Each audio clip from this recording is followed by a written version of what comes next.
Sreekumar sir, വലിയ കപ്പലുകൾ വരുന്നു, ഒരുപാട് കണ്ടെയ്നറുകൾ വരുന്നു, വിചാരിച്ചതിലും കൂടുതൽ തുടക്കത്തിൽ തന്നെ ഒരു ഗതിവേഗം വന്ന പദ്ധതി എന്നാണ് വിഴിഞ്ഞം അറിയപ്പെടുന്നത്.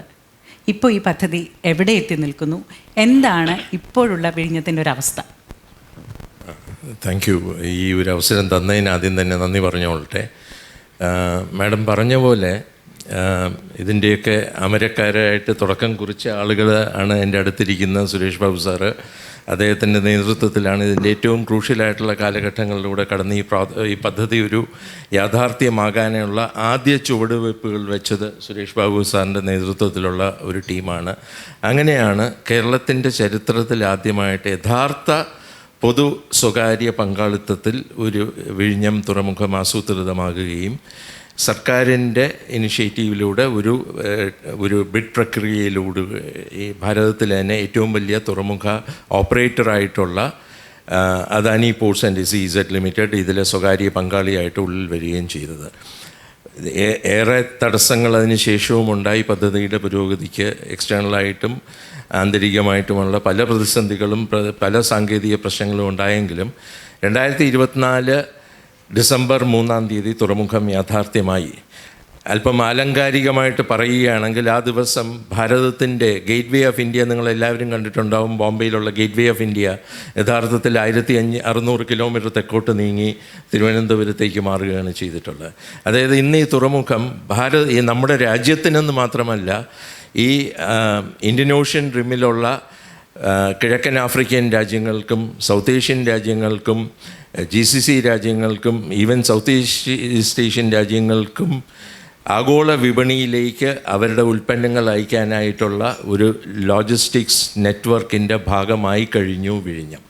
അപ്പം നമ്മളിവിടെ വരുന്ന കപ്പലിൻ്റെ നീളവും വീതിയും ആഴവും ഒക്കെയാണ് നമ്മൾ പലരും സോഷ്യൽ മീഡിയയിൽ ഒക്കെ പോസ്റ്റ് ചെയ്യുന്നതെങ്കിൽ പോലും ഇതിൻ്റെ യഥാർത്ഥ ഗുണമെന്ന് പറയുന്നത് ആഗോള തലത്തിൽ ചലിക്കുന്ന മാരിടൈം സെക്ടറിലെ വന്ദേ ഭാരതുകൾ അടുക്കുന്ന ഏക ഭാരതീയ തുറമുഖം ജസ്റ്റ് പിച്ച വെച്ച് തുടങ്ങി 13 മാസം മാത്രം പ്രായമായ വിഴിഞ്ഞമാണ്. അതായത് വലിയ മദർഷിപ്പുകൾ നമുക്കറിയാം. ആഗോള വിപണിയിൽ ഏതാണ്ട് 40% ചരക്കും ഒരുങ്ങുന്നത് ചൈനയിലാണ്. ചൈന ഒരു വേൾഡ്സ് പ്രൊഡ്യൂസർ എന്ന് നമ്മൾ പറയാറുണ്ട്. ആ സ്ഥാനത്ത് നമ്മുടെ ഭാരതത്തിൻ്റെ ഷെയർ വെറും 2%. അപ്പോൾ ഈ 40% ഒരുക്കുന്ന ചൈനയിൽ നിന്നാണ് ഈ പടുകൂറ്റൻ കണ്ടെയ്നർ കപ്പലുകൾ ലോകത്തിൻ്റെ പല ഭാഗങ്ങളിലേക്ക് ചരക്കുമായിട്ട് നീങ്ങുന്നത്.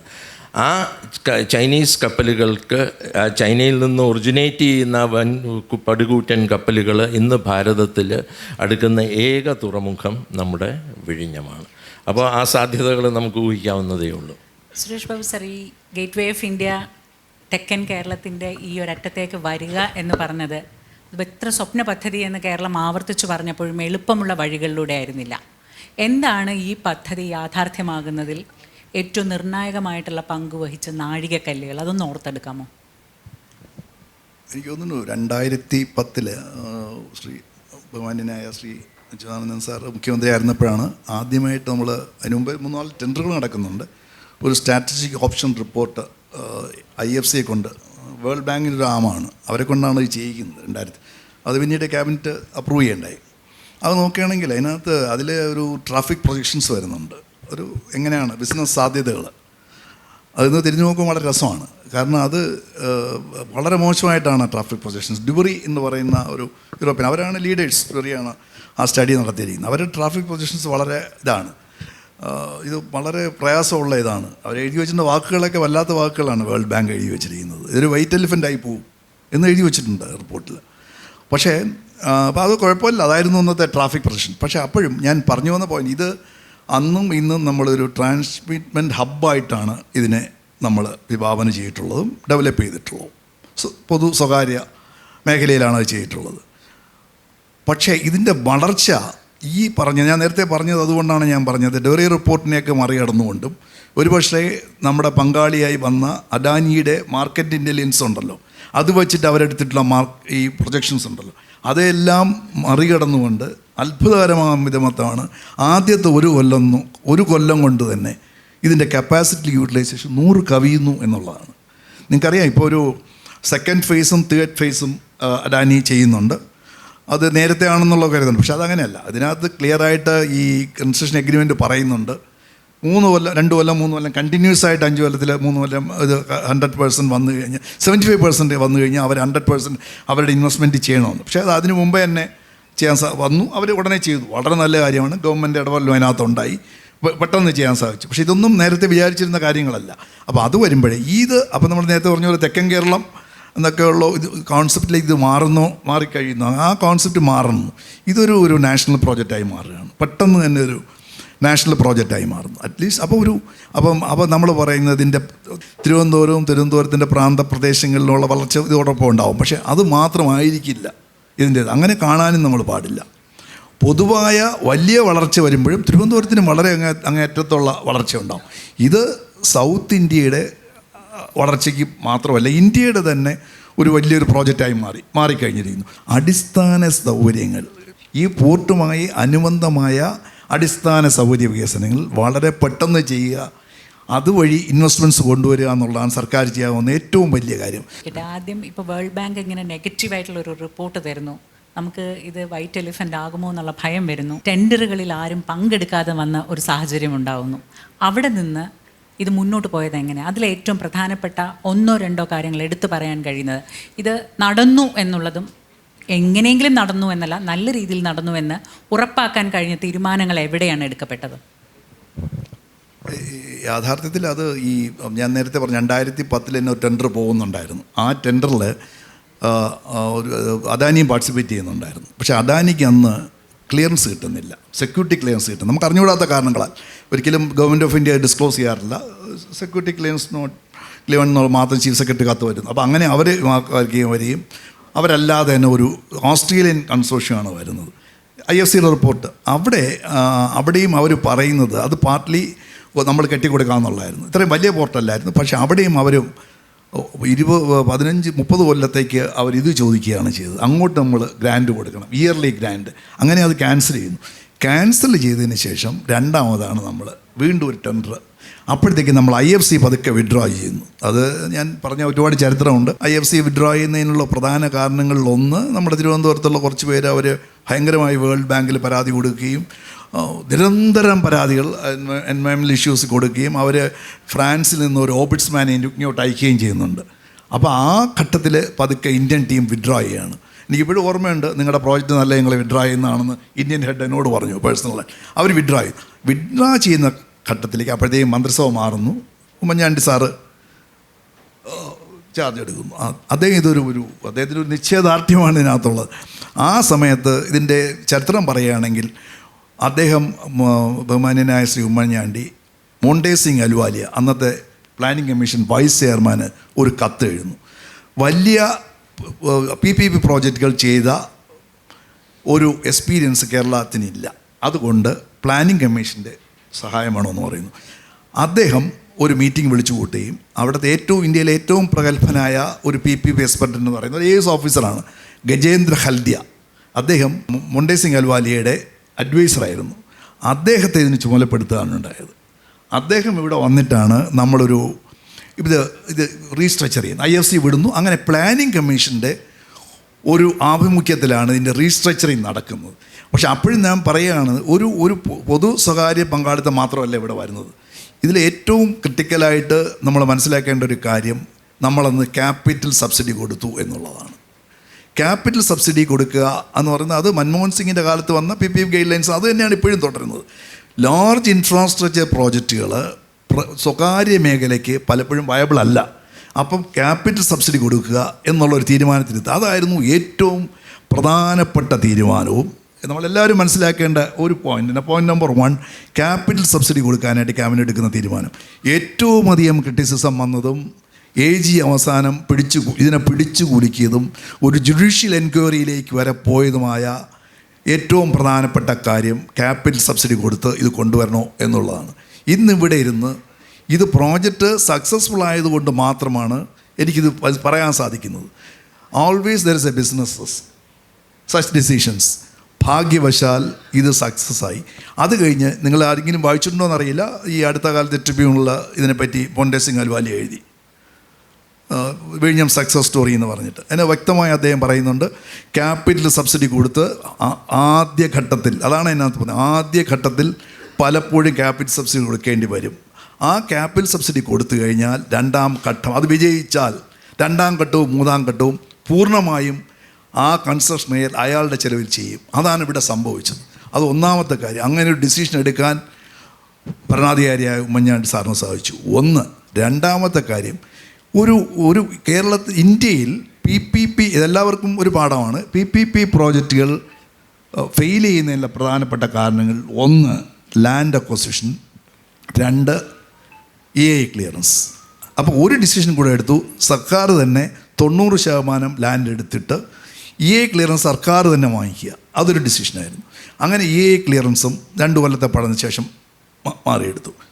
അപ്പോൾ ഈ 2 കാര്യങ്ങളും, ഈ 3 കാര്യങ്ങളും, ഒന്ന് ക്യാപിറ്റൽ സബ്സിഡി കൊടുക്കുന്നു, EA ക്ലിയറൻസ് വാങ്ങിച്ചെടുക്കുന്നു, 90% ലാൻഡ് അക്വയർ ചെയ്യുന്നു. ഇന്ന് ലാൻഡ് അക്വസിഷൻ അത്ര പാടില്ല, പുതിയ നിയമം അനുസരിച്ചിട്ട് അന്ന് കുറച്ച് പാടായിരുന്നു. അത് ഇനിഷ്യേറ്റ് ചെയ്ത് ശ്രീ അജ്വാനന്ദൻ സാറ് ചീഫ് മിനിസ്റ്റർ ആയിരുന്നപ്പോൾ ലാൻഡ് അക്വസിഷൻ നല്ല വില കൊടുത്താണ് ഇനിഷ്യേറ്റ് ചെയ്തത്. അപ്പോൾ ലാൻഡ് അക്വസിഷൻ ഇത് കഴിഞ്ഞിട്ട് വന്ന ഏറ്റവും വലിയ പ്രയാസം എന്ന് പറയുന്നത് എല്ലാം NGTയിലും സുപ്രീം കോടതിയിലും ചലഞ്ച് ചെയ്യപ്പെടുന്നു. ചലഞ്ച് ചെയ്തിട്ട് ഏതെങ്കിലും ഒരു ഘട്ടത്തിൽ ഇതിനൊരു സ്റ്റേ എങ്കിലും വന്നിരുന്നുവെങ്കിൽ മുമ്പോട്ട് പോയില്ലായിരുന്നു ഈ പ്രോജക്റ്റ്. പക്ഷെ അത് നന്നായി ഫൈറ്റ് ചെയ്യും. പ്രഗത്ഭനായ വേണുഗോപാൽ പോലുള്ള വികാസ് സിംഗ് വേണുഗോപാൽ, ഹരീഷ് സാൽവെ ഇവരൊക്കെയാണ് കേരള ഗവൺമെൻറ്റിന് വേണ്ടി ഹാജരായത്. ഏറ്റവും പ്രഗത്ഭന്മാരായ അഡ്വക്കേറ്റ്സിനെ കൊണ്ടുവരാൻ CM തന്നെ ഒരു മുൻകൈ എടുക്കുന്ന ഒരു അവസരമുണ്ട്. അങ്ങനെ ആ കേസും ജയിക്കുന്നു.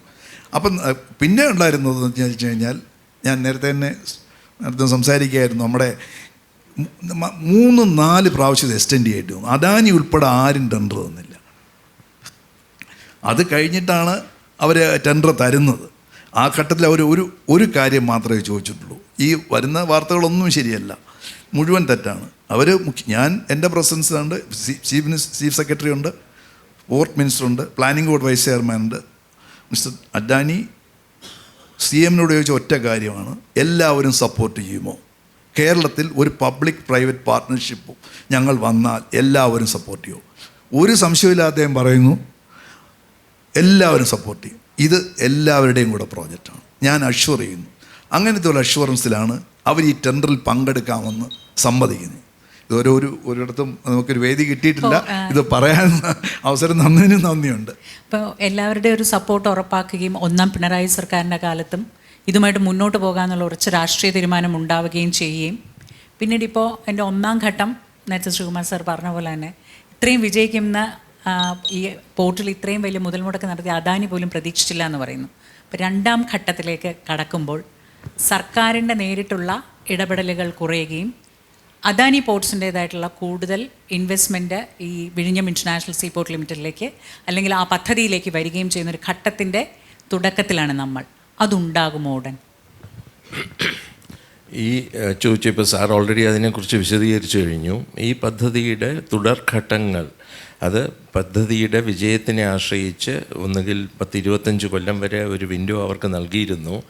അത് ഇതിൻ്റെ വിജയം കണ്ട ഉടനെ തന്നെ ഇതിൻ്റെ പ്രവർത്തനങ്ങൾ, വികസന പ്രവർത്തനങ്ങളുമായിട്ട് മുമ്പോട്ട് പോകാനായിട്ട് കേരള സർക്കാരും അദാനി സംയുക്തമായിട്ടൊരു തീരുമാനമെടുക്കുകയും അതിൻ്റെ അടിസ്ഥാനത്തിൽ ഇപ്പോൾ ഏതാണ്ട് 1 കൊല്ലമാകുന്നു നമ്മൾ നിർമ്മാണ പ്രവർത്തനങ്ങൾ അടുത്ത ഘട്ടങ്ങളുടേത് ആരംഭിച്ചിട്ട്, പ്രാരംഭ നടപടികൾ ആരംഭിച്ച് ഇപ്പോൾ ഈ കഴിഞ്ഞ ജനുവരി 24-ാം തീയതിയാണ് ബഹുമാനപ്പെട്ട മുഖ്യമന്ത്രി ഇതിൻ്റെ ഔപചാരികമായിട്ടുള്ള വികസന പ്രവർത്തനങ്ങളുടെ ഉദ്ഘാടനം നിർവഹിച്ചത്. നമ്മൾ തമ്മിലുള്ള ധാരണയുടെ അടിസ്ഥാനത്തിൽ വരുന്ന 2028 ഡിസംബർ അവസാനത്തോടുകൂടി ഈ പോർട്ട് അതിൻ്റെ പൂർണ്ണ കപ്പാസിറ്റി കൈവരിക്കുമെന്നും മാത്രമല്ല, ഒറിജിനൽ സാറൊക്കെ ഇരിക്കുന്ന സമയത്തുണ്ടായിരുന്ന കൺസെഷൻ എഗ്രിമെൻറ്റ് പ്രകാരം അന്ന് നിഷ്കർഷിച്ചിരുന്ന 3 മില്യൺ അഥവാ 30 ലക്ഷം TEU കണ്ടെയ്നേഴ്സ് ഒരു വർഷത്തിൽ കൈകാര്യം ചെയ്യുമെന്ന് പറഞ്ഞ സ്ഥാനത്ത് ഇന്ന് അവർ ഇതിൻ്റെ സാധ്യതകൾ കണ്ടുകൊണ്ട് അവരുടെ ചിലവിൽ തന്നെ അത് 5.7 മില്യൺ അഥവാ 57 ലക്ഷം TU ഒരു വർഷം കൈകാര്യം ചെയ്യുന്ന തലത്തിലേക്ക് അതിൻ്റെ വികസന പ്രവർത്തനങ്ങൾ നടത്തുന്ന നടപടികളാണ് ഇപ്പം നടക്കുന്നത്. സോ വരുന്ന 2028 ഡിസംബർ അവസാനത്തോടുകൂടി അത് പൂർത്തീകരിക്കുമെന്നാണ് ഇപ്പോഴത്തെ കണക്കുകൂട്ടൽ. അപ്പം എത്ര വലിയ കപ്പലുകൾ വരുന്നു, എത്രമാത്രം ചരക്ക് കൈകാര്യം ചെയ്യപ്പെടുന്നു എന്നുള്ളതിനെക്കുറിച്ച് നമ്മൾ വളരെ അഭിമാനത്തോടു കൂടി പറയുന്നതിനോടൊപ്പം തന്നെ ഇത്തരത്തിലൊരു പദ്ധതി വിജയിക്കണം എന്നുണ്ടെങ്കിൽ അതിനനുബന്ധമായി വരേണ്ട കുറേ കാര്യങ്ങളുണ്ട്. ഏറ്റവും പ്രധാനം റോഡ് കണക്ടിവിറ്റി, രണ്ടാമത് റെയിൽ കണക്ടിവിറ്റി. അങ്ങനെയുള്ള കാര്യങ്ങളിൽ സർക്കാരിന് വലിയൊരു റോളുമുണ്ട്. സംസ്ഥാന സർക്കാരിന് മാത്രമല്ല കേന്ദ്ര സർക്കാരിനും.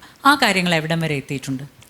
ഇതാണ് ഏറ്റവും പ്രധാനപ്പെട്ട ഒരു ചോദ്യം. കാരണം ഇന്ന് നമ്മളിവിടെ ഈ വലിയ വിജയത്തെപ്പറ്റി കൊട്ടിഘോഷിക്കുമ്പോഴും ഇത് ഇവിടെ നടക്കുന്ന വെറും ട്രാൻസ്ഷിപ്മെൻ്റ് എന്ന പ്രക്രിയ. സാറ് നേരത്തെ സൂചിപ്പിച്ചു അതിനെക്കുറിച്ച്.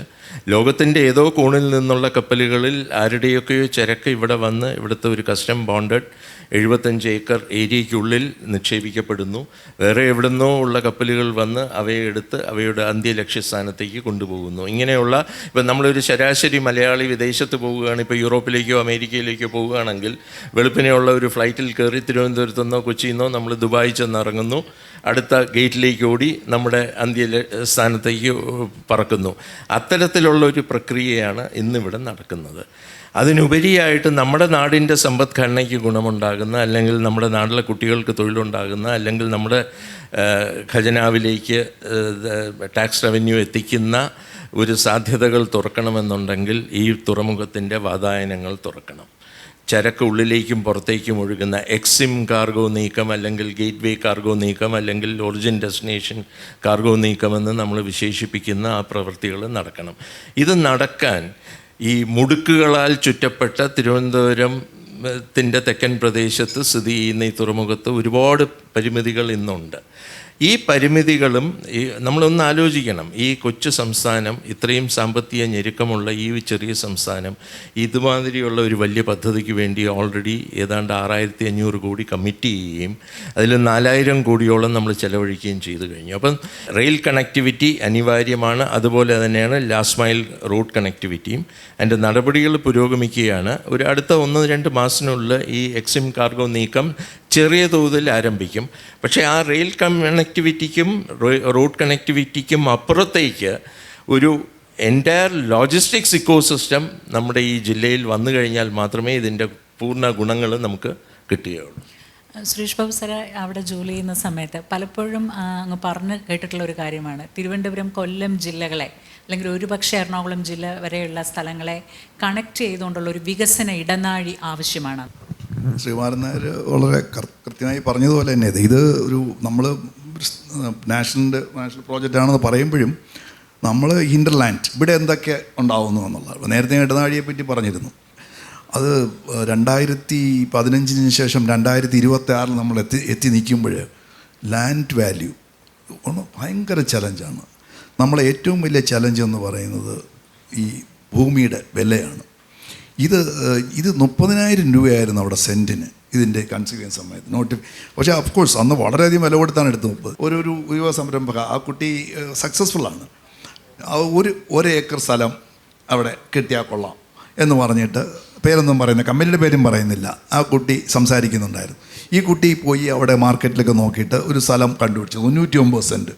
അവർ ചോദിക്കും 30 ലക്ഷം രൂപയാണ് ഒരു സെൻറ്റിന്. അപ്പോൾ നമ്മുടെ ഏറ്റവും വലിയൊരു ബോട്ടിൽ നെക്കായിട്ട് ഇവിടെ നിൽക്കുന്ന availability of land.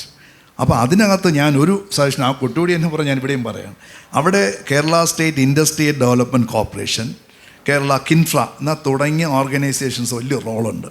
They have to take land, they have to construct standard design factories and give to them. കാരണം ഇതിനകത്ത് അവർക്ക് അഫോർഡ് ചെയ്യാൻ പറ്റില്ല. എങ്ങനെയാണ് ഒരു പ്രോജക്റ്റ് കോസ്റ്റിൻ്റെ 10% നമ്മൾ പണ്ട് പറയും ലാൻഡ് വാല്യൂ, ഒരു പ്രോജക്റ്റ് കോസ്റ്റിൻ്റെ 75% ലാൻഡ് വാല്യൂ ആർക്കെങ്കിലും വ്യവസായം തുടങ്ങാൻ പറ്റും? അതൊന്ന്. അപ്പോൾ അതൊക്കെ ആലോചിക്കുമ്പോൾ ഞാനിത് വേറൊരു രീതിയിൽ ആലോചിക്കുകയാണ്. കാരണം തിരുവനന്തപുരത്തുള്ളവർക്ക് വിഷമം വരുമെങ്കിലും ഞാനിപ്പോൾ പറയുന്നത് ഇത് നമുക്ക് ഏറ്റവും കൂടുതൽ ഗുണം അതുകൊണ്ടും ഉണ്ടാവും. ഒരു പ്രപ്പോസൽ ഈ അടുത്ത കാലത്ത് നമ്മുടെ Trivandrum chamber of commerce Stalin, ബഹുമാനപ്പെട്ട മുഖ്യമന്ത്രി സ്റ്റാലിന് കൊടുത്തിട്ടുണ്ടായിരുന്നു. Thiruvananthapuram Tirunelveli industrial corridor. കുഴപ്പമില്ലെന്നാണ് ഞാൻ പറഞ്ഞത്. നമ്മളെല്ലാം ഇന്ത്യ മഹാരാജ് ജീവിക്കുന്നവരല്ലേ, തമിഴ്നാട് നമ്മുടെ ഭാഗം തന്നെയാണ്. ഇപ്പോൾ ഇതിനകത്ത് ഏറ്റവും വലുതായിട്ട് കാണുന്ന ഒരു ഇൻഡസ്ട്രിയൽ കോറിഡോർ തിരുവനന്തപുരം, കൊല്ലം മുതൽ തുടങ്ങാം. കൊല്ലം മുതൽ തുടങ്ങി തിരുനെൽവേലി വരെ വരുന്ന ഇൻഡസ്ട്രിയൽ കോറിഡോർ ശ്രീ ബാലകൃഷ്ണൻ സെക്രട്ടറിയാണത് ഈ ഈ കോറിഡോർ ഗ്രോത്ത് കോറിഡോർ കോൺസെപ്റ്റ് തന്നെ കൊണ്ടുവന്നു. അത് നന്നായി യാഥാർത്ഥ്യമാവുന്നു, ഡിലേ ആയി പോകുന്നു. പക്ഷെ അത് എന്തുകൊണ്ട് ആലോചിച്ചുകൂടാ? ഇൻഡസ്ട്രിയൽ കോറിഡോർ വളരെ വളരെ അനുഭാവപൂർവ്വമായി തമിഴ്നാട് മുഖ്യമന്ത്രി അവരോട് സംസാരിക്കുകയും ചെയ്തിരുന്നു. കേരള മുഖ്യമന്ത്രി അവർ കാണുന്നുണ്ട്. അപ്പോൾ അതൊരു ഭാഗം, കാരണം ലാൻഡ് വാല്യൂ ഒരു ഇതായിട്ട് കിടപ്പുണ്ട്. പക്ഷേ പറയാതിരിക്കാൻ വയ്യ, പറയുകയാണ്, നമ്മൾ ചെയ്യേണ്ട കാര്യങ്ങൾ ചെയ്തിട്ടുണ്ടോ? 10 കൊല്ലം നമ്മൾ കൺസെഷനെയർ എന്ന് പറഞ്ഞിട്ട് 4 കാര്യങ്ങളാണ് നമ്മൾ ചെയ്യേണ്ടത്. ഒന്ന് റെയിൽ കണക്ടിവിറ്റി, പിന്നൊന്ന് റോഡ് കണക്ടിവിറ്റി, പിന്നെ ഏത് പദ്ധതിയും അവിടെയുള്ള ആൾക്കാരെ വിശ്വാസത്തിലെടുത്തുകൊണ്ടും അവർക്ക് പ്രയോജനങ്ങളുണ്ടാകുന്ന രീതിയിൽ അവർക്കുണ്ടാകുന്ന ബുദ്ധിമുട്ടുകൾ പരിഹരിച്ചുകൊണ്ടും ലോകക്രമം മാറുകയാണ്. ലോകത്ത് എവിടെയാണെങ്കിലും ഏത് രാജ്യത്തിലും അങ്ങനെ ചെയ്യാൻ സാധിക്കുകയുള്ളൂ. അപ്പം നമ്മുടെ ഈ പ്രോജക്റ്റിനെ സംബന്ധിച്ചിടത്തോളം നമ്മൾ 3 കാര്യങ്ങളെന്ന് എഗ്രി ചെയ്തിട്ടുണ്ട്. അതായത് നിയമപരമായി ചെയ്തേ പറ്റൂ. കാരണം എൻവയോൺമെൻറ്റ് ക്ലിയറൻസിൻ്റെ കണ്ടീഷനുണ്ട്. ഒന്ന് 37 ലക്ഷം രൂപയുടെ ചില പ്രവർത്തനങ്ങളെ, സാനിറ്ററി, വാട്ടർ സപ്ലൈ തുടങ്ങിയ സ്കൂൾ ഹെൽത്ത് ഒക്കെ, അത് ഞങ്ങൾ എഴുതി വെച്ചു. സർക്കാരിന് പൈസ ഇല്ല, വരുന്ന കൺസെഷനർ ചെയ്യും. അത് അഡാനി ചെയ്തിട്ടുണ്ട് 37 കോടി. അതിനു മുമ്പ് തന്നെ നമ്മൾ വെള്ളം കൊടുത്തിരുന്നു. പക്ഷേ അത് കഴിഞ്ഞിട്ട് ചെയ്യേണ്ട 4 കാര്യങ്ങളാണ്. ഒന്ന് റെയിൽ കണക്ടിവിറ്റി. ഇതുവരെ ആയിട്ടില്ല, 10 കൊല്ലമായി. കൺസ്ട്രക്ഷൻ എഴുതി വെച്ചിട്ടുണ്ട് 6 കൊല്ലം. പ്ലാനിങ് ബോർഡുമായിട്ട് ഞങ്ങൾ വഴക്കുണ്ടാക്കുന്ന ഒരു അവസ്ഥ വരെ വന്നു. 2 കൊല്ലത്തിൽ ചെയ്തു. ഞാൻ പറഞ്ഞു കേരളമാണ് ഞങ്ങൾ പറഞ്ഞു ലാൻഡ് എടുക്കാൻ പറ്റില്ല. അങ്ങനെ അവർ ഒരു വിധത്തിൽ 6 കൊല്ലം ആക്കി തന്നു. അത് കഴിഞ്ഞ് 2 കൊല്ലത്തിൽ കണക്ടിവിറ്റി, റോഡിൻ്റെ സ്ഥലം വന്നേ എടുത്തിരുന്നു, റോഡും ഡെവലപ്പ് ചെയ്തു. പക്ഷേ റോഡ് കണക്ട് ചെയ്യാൻ നിവൃത്തിയില്ല. റോഡ് കണക്ട് ചെയ്തിട്ടില്ല, റെയിൽ കണക്ട് ചെയ്യില്ല. പിന്നൊന്ന് അവിടെ ഒരു സീ ഫുഡ് പാർക്ക്, അവിടെ ഇത് വളരെ വളരെ പ്രധാനപ്പെട്ടൊരു കാര്യമാണ്. എൻവയോൺമെൻറ്റ് ക്ലിയറൻസിൻ്റെ ഭാഗമായി 1-2 കണ്ടീഷൻസ് ഉണ്ടായിരുന്നു. ഒന്ന്, അവിടെ തദ്ദേശീയരായ ആൾക്കാർക്ക് വേണ്ടി ഒരു സീ ഫുഡ് പാർക്കും, അതായത് പ്രത്യേകിച്ച് നമ്മൾ അവിടുത്തെ വരുന്ന മത്സ്യബന്ധനവുമായി ബന്ധപ്പെട്ട് വരുന്ന ഒരു വാല്യൂ അഡീഷനാണ്, മൂല്യവർദ്ധന ഉണ്ടാക്കുന്ന ഒരു പ്രോജക്റ്റ്. കുറേയധികം സ്ത്രീകൾക്ക് ജോലി കിട്ടുന്ന ഇതാണ് സീ ഫുഡ് പാർക്ക്. അത് 5 ഏക്കർ സ്ഥലം എടുത്തിട്ടുണ്ട് അവിടെ, അത് തൊട്ടിട്ടില്ല. അതുപോലെ തന്നെ ഫിഷിംഗ് ഹാർബറും ഇതുമായിട്ട് പറയില്ല. പലപ്പോഴും നമ്മൾ പൊതു സ്വകാര്യ സംരംഭം വരുമ്പോഴേ നമ്മൾ ചെയ്യാനുള്ള കാര്യങ്ങൾ സമയമെന്നുമായി ചെയ്യണം. അപ്പോൾ ഇത് കണക്ട് ചെയ്തിട്ടില്ലെന്ന് ആലോചിച്ച് നോക്കൂ. ഒരു പോർട്ടായി ശ്രീമാൻ നായർ വളരെ അഭിമാനത്തോടുകൂടി പറയുന്നുണ്ട് 100 കഴിഞ്ഞു എന്ന്. വളരെ സന്തോഷമുള്ള കാര്യമാണ്. പക്ഷേ അത് കൊണ്ടുപോകാനായിട്ടുള്ള റെയിലും ഇല്ല, റോഡും ഇല്ല കറക്റ്റായിട്ട്. ഇപ്പോൾ ടെമ്പററി റോഡ് ഉണ്ടാക്കിയത് അത് ശാശ്വത പരിഹാരമൊന്നുമല്ല. പക്ഷേ ഞാൻ പറയുന്നത് ഒരു വലിയ ഷിപ്പ് വരുന്നു, അതിലുള്ള സാധനം വേറൊരു ഷിപ്പിൽ കയറ്റി പോകുന്നു, വീണ്ടും ചെറിയ ഷിപ്പ് വരുന്നു, അത് വലിയ ഷിപ്പിൽ കയറ്റി പോകുന്നു. നമ്മൾ നാട്ടുകാരറിയുന്നില്ല, നമ്മൾ ആരും ഇത് അറിയുന്നില്ല. അവിടെ നടന്നു. കേരള ഗവൺമെൻറ് വരുമാനം വരുന്നു, കുറേ വേറെ രീതിയിൽ GST വരുന്നുണ്ട്. അതൊരു ക്രൈം വരുമ്പോഴും കിട്ടും. ഒന്നിടപെട്ട് ചോദിച്ചോട്ടെ ശ്രീകുമാർ സാർ, ഈ റെയിൽ കണക്ടിവിറ്റി, റോഡ് കണക്ടിവിറ്റി, ഈ 2 കാര്യങ്ങൾ സംബന്ധിച്ച് സമയബന്ധിതമായിട്ട് ഒരു പരിപാടി സർക്കാരിന് മുമ്പിലുണ്ടോ? ഉണ്ടെങ്കിൽ ഇത് എന്ന് നടക്കുമെന്ന് പ്രതീക്ഷിക്കാം? രണ്ടാമത് ഒരു ചോദ്യം കൂടി അനുബന്ധമായി, ഇപ്പോൾ ഈ ഫിഷ് ലാൻഡിംഗ് സെൻറ്റർ, അതുപോലെ തന്നെ ഒരു മത്സ്യബന്ധന തുറമുഖം, ഒരു ആ പിടിക്കുന്ന ഫിഷ് കൊണ്ടുവന്ന് ഹാൻഡിൽ ചെയ്യാനായിട്ട് ഉള്ള ഒരു പാർക്ക്, ഇത് 2ഉം പ്രപ്പോസ് ചെയ്തിരുന്നതാണ്. അതിൽ എന്തെങ്കിലും ഒരു ചുവട് വയ്ക്കാൻ കഴിഞ്ഞിട്ടുണ്ടോ? ഇനി കഴിഞ്ഞിട്ടില്ല എന്നുണ്ടെങ്കിൽ അതിൻ്റെ കാരണം എന്താണ്? 2ഉം വ്യത്യസ്തമായ കാരണങ്ങളുണ്ട്. ഈ റെയിൽ കണക്ടിവിറ്റിയുടെ കാര്യത്തിൽ ഇത് സത്യം പറഞ്ഞാൽ കേരളത്തിനകത്ത് നിന്നുള്ള ഒരു കണ്ടെയ്നർ പോലും ഈ തുറമുഖത്തേക്ക് തീവണ്ടി മുഖാന്തരം വരില്ല. കാരണം അതൊരു 500 കിലോമീറ്ററിന് ഉപരിയായിട്ടുള്ള സ്ഥലങ്ങളിൽ നിന്ന് കാർഗോ വരുമ്പോഴാണ് റെയിൽ കണക്ടിവിറ്റിയിലൂടെ വരുന്നത്. വടക്കൻ തമിഴ്നാട്ടിൽ നിന്നും തെക്കൻ കർണാടക ആ പ്രദേശങ്ങളിൽ നിന്നൊക്കെ. ബട്ട് എന്തൊക്കെയായിരുന്നാലും ഒരു തുറമുഖം വിജയകരമായി വികസിക്കണമെന്നുണ്ടെങ്കിൽ റെയിൽ കണക്ടിവിറ്റി അനിവാര്യമാണ്. അതുപോലെ തന്നെയാണ് ലാസ്റ്റ് മൈൽ റോഡ് കണക്ടിവിറ്റി. ഭാഗ്യത്തിന് സാർ പറഞ്ഞ പോലെ തുറമുഖത്ത് നിന്ന് 1.7 കിലോമീറ്റർ അകലെ മാത്രമാണ് നാഷണൽ ഹൈവേ NH66 കടന്നു പോകുന്നത്. പക്ഷേ ഇന്നും ആ ഹൈവേ എന്ന് പറയുന്ന it's a highway to nowhere.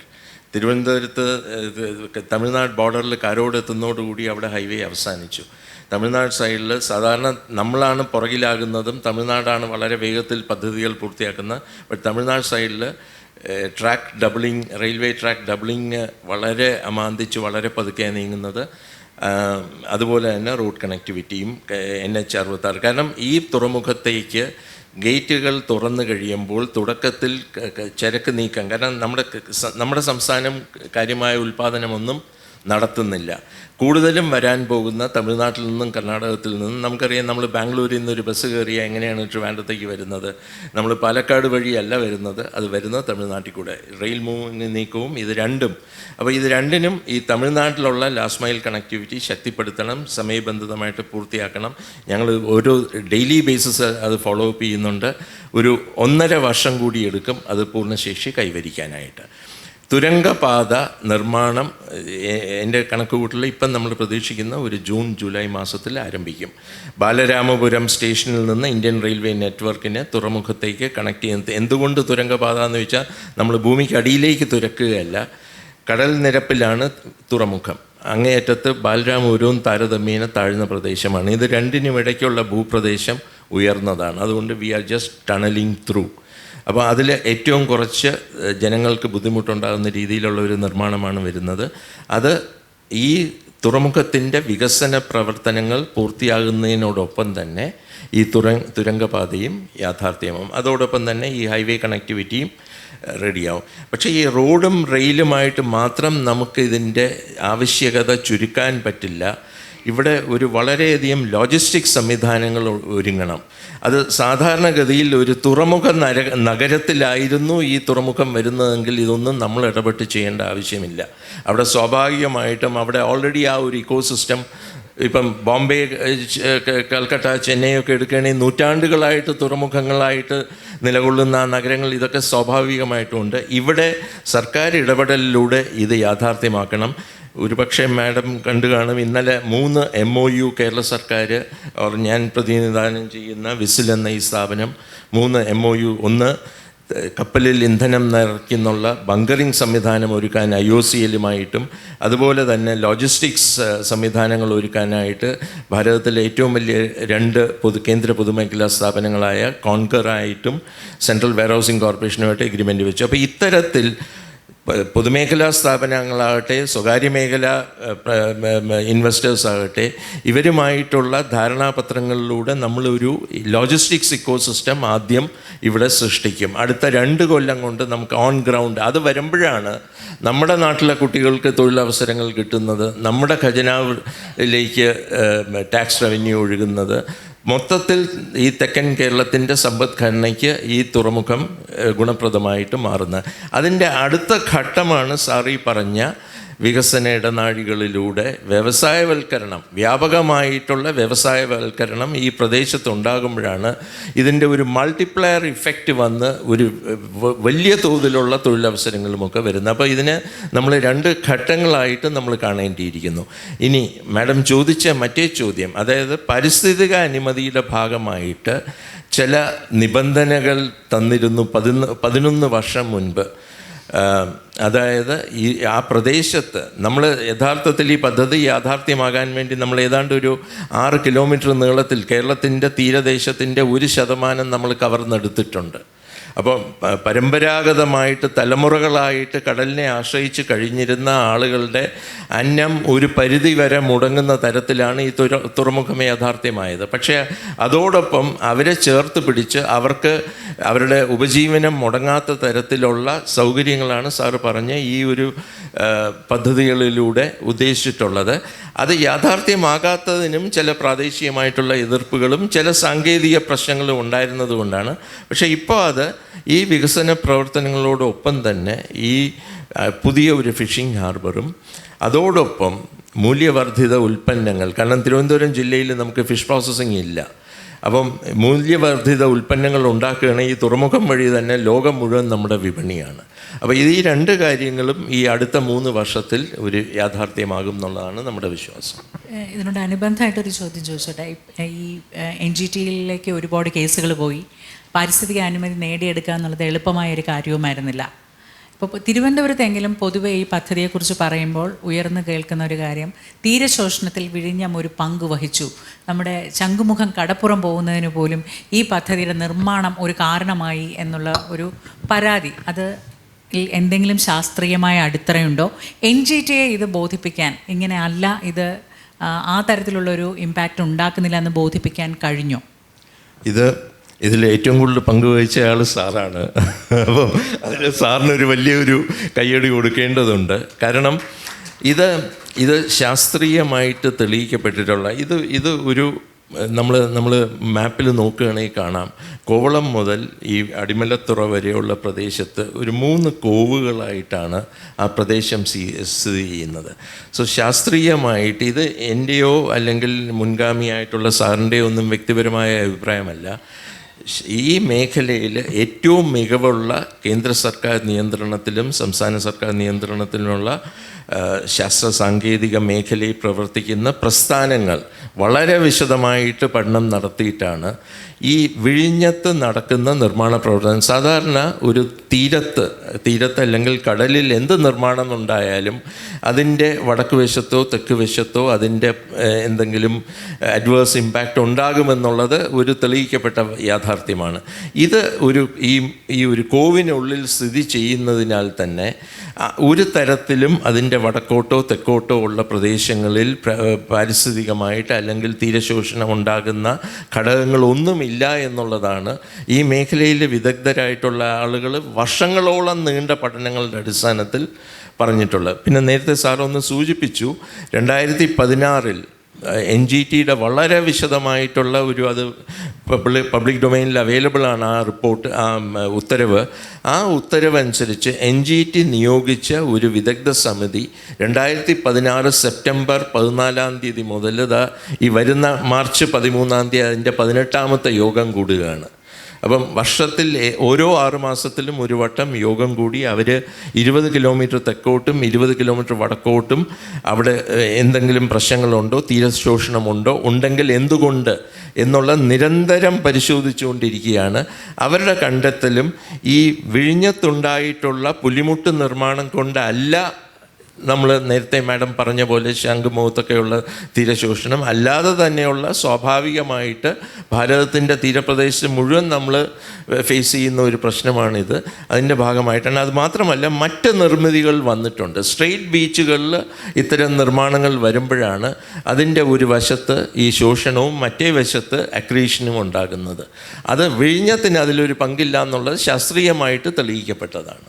Suresh Babu sir, ഇത് പഠിക്കാനായിട്ട് എത്രമാത്രം വിദഗ്ധരെ ഉപയോഗിച്ചിട്ടാണ് ഈ പഠനം നടത്തിയത്? അല്ല, ഇതിന് പഠിക്കാനായിട്ട് ഉപയോഗിച്ചു നമുക്ക് ഇന്ത്യയിലെ എല്ലാ ഏജൻസികളും ഇൻവോൾവ് ആണ് ഇതിനകത്ത്. Indian institute of Asian technology മുതൽ ഹൈദരാബാദിലെ ഗവൺമെൻറ് ഓഫ് ഇന്ത്യയുടെ എല്ലാ ഏജൻസികളും ഇത് കോർഡിനേറ്റ് ചെയ്ത് LNT റാംപോൾ എന്ന് പറയുന്ന ഒരു ഓർഗനൈസേഷനാണ്. അത് അന്നിപ്പോൾ ഓർഗനൈസേഷൻ നിലവിലില്ല.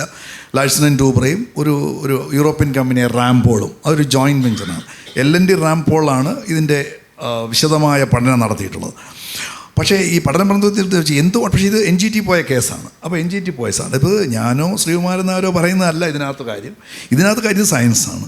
അപ്പോൾ ഇതെങ്ങനെ എന്താണ് NGT കൊടുക്കാൻ പറ്റിയത്? അവർ 20 കൊല്ലത്തെ ഈ പ്രോജക്റ്റ് വരുന്നതിന് മുമ്പ് 20 കൊല്ലത്തുള്ള ഈ ഷോർ ലൈൻ ചേഞ്ചസ് എടുത്തിരുന്നു.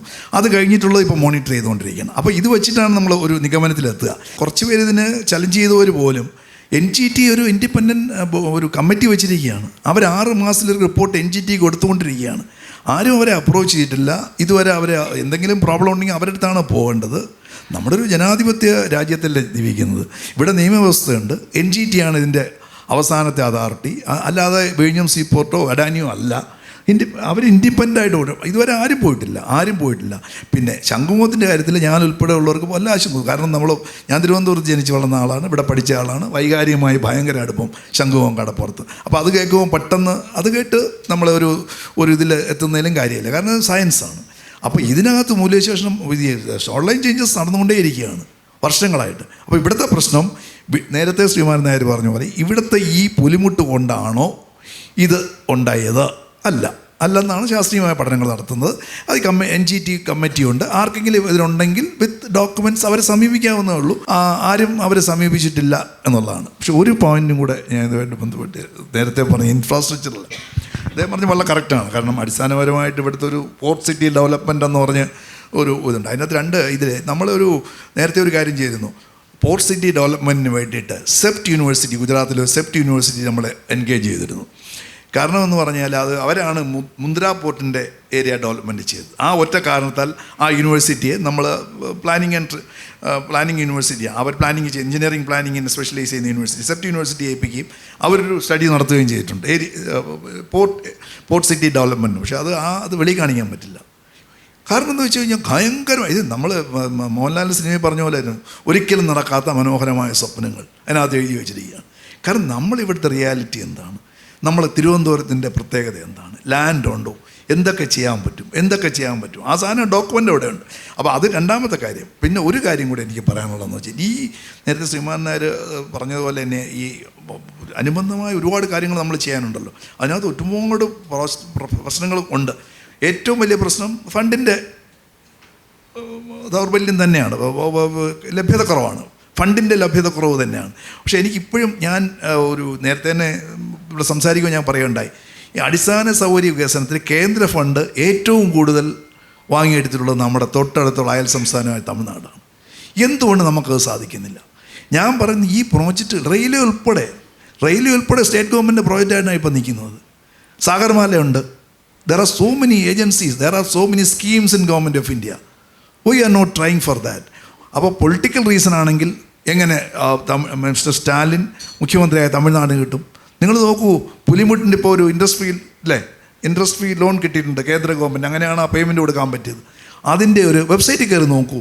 ഈ ക്യാപിറ്റൽ ഇൻഫ്രാസ്ട്രക്ചർ ഡെവലപ്മെൻറ്റിൻ്റെ കേന്ദ്ര ഗവൺമെൻറ് സംസ്ഥാനങ്ങൾ കൊടുത്ത ഇൻഡസ്ട്രി ലോണാണ്.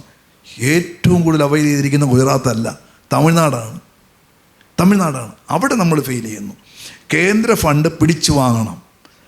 ഇത് അനുബന്ധമായി നടക്കുന്ന വികസന പ്രവർത്തനങ്ങൾക്ക് പിടിച്ചു വാങ്ങണം. പക്ഷേ അതിനകത്ത് ചില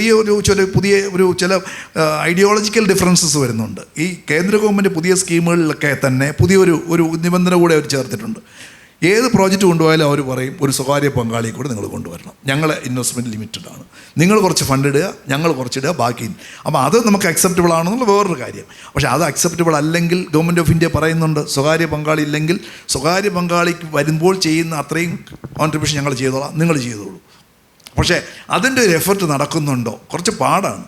കാരണം ഈ പ്രോജക്റ്റ് ഉണ്ടാക്കി ഡൽഹിയിൽ ചെന്ന് കിടക്കണം, നിരന്തരമായി പ്രസൻറ്റ് ചെയ്യണം. രാഷ്ട്രീയം വേറെ വശത്ത് പോകും. രാഷ്ട്രീയക്കാരൊന്നും അല്ല ഇത് അപ്രൂവ് ചെയ്യുന്നത്, പലപ്പോഴും ഉദ്യോഗസ്ഥന്മാരാണ് ഇതിൻ്റെ പുറകെ നിൽക്കുന്നത്. ഇതിന് വളരെ നന്നായിട്ട് അറിയാവുന്ന ആളാണ്. വളരെയധികം എന്തുകൊണ്ടാണ് തമിഴ്നാടിന് പറ്റുന്നതും കേരളത്തിന് പറ്റാതെ പോകുന്നതുമായ ഈ കാര്യം ഡൽഹിയിൽ പോയി അങ്ങനെ ഇതിൻ്റെ പുറകെ നടക്കാൻ എന്തെങ്കിലും ബുദ്ധിമുട്ടുണ്ടായിട്ടുണ്ടോ, അതോ നമ്മളത് നടത്തിയിട്ടും ഫലം കാണാതിരിക്കുകയാണോ? ഇല്ല, രണ്ട് കാര്യങ്ങളുണ്ട്. ഒന്നിപ്പോൾ സാറ് പറഞ്ഞതിൽ കുറച്ചുകൂടെ പുരോഗമിച്ചിട്ടുണ്ട്. കാരണം ഇപ്പം തന്നെ നമ്മുടെ മുഖ്യമന്ത്രി, ഞാൻ പറഞ്ഞല്ലോ, ഈ റെയിൽ കണക്ടിവിറ്റി കേരളത്തിന് വേണ്ടിയല്ല, മറിച്ച് നമ്മുടെ അയൽ സംസ്ഥാനങ്ങൾക്ക് എല്ലാവർക്കും അതിൻ്റെ ഗുണഫലം കിട്ടും. പക്ഷേ ആ റെയിൽ കണക്ടിവിറ്റി വന്നാൽ മാത്രമേ തുറമുഖത്തിന് അതിൻ്റെ പൂർണ്ണ പൊട്ടൻഷ്യൽ അച്ചീവ് ചെയ്യാനും പറ്റുള്ളൂ. പക്ഷേ ഇപ്പം നമ്മുടെ മുഖ്യമന്ത്രി കേന്ദ്ര റെയിൽവേ മന്ത്രാലയത്തിലേക്ക് എഴുതിയിട്ടുണ്ട്, കേരളത്തിന് ഈ ഭാരം ഏറ്റെടുക്കാൻ പറ്റില്ല, നിങ്ങളുടെ സഹായം വേണമെന്നുള്ള കാര്യം. പക്ഷേ അതിനുപരിയായിട്ട് നമുക്ക് പദ്ധതികളില്ല.